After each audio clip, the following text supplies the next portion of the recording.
មករៀនទេវតាដាក់ការថ្វាយព្រះដាំស្លរូតរាំងជូនម្ដាយទៅវត្តបងឃើញខ្មៅពូនភ្នំខ្សាច់រួចអូនដាក់បាតដងទឹកស្រង់ព្រះជួនងាកឃើញបងញញឹមសែនស្រង់អូនខ្មៅតែឈ្មោះសាច់សដូចសំឡី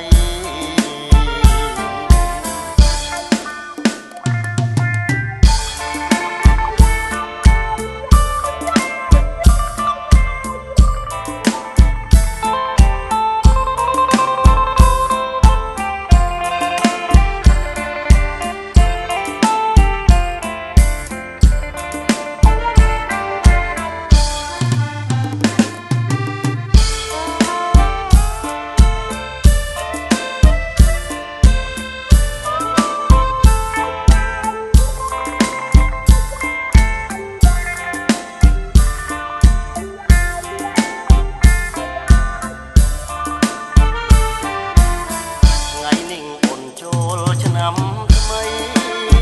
បងឃើញខ្មៅស្រីអងរៀបចំផ្ទះបងរៀនទេវតាដាក់ការថ្វាយព្រះដាំស្លរូតរាក់ជូនម្ដាយទៅវត្ត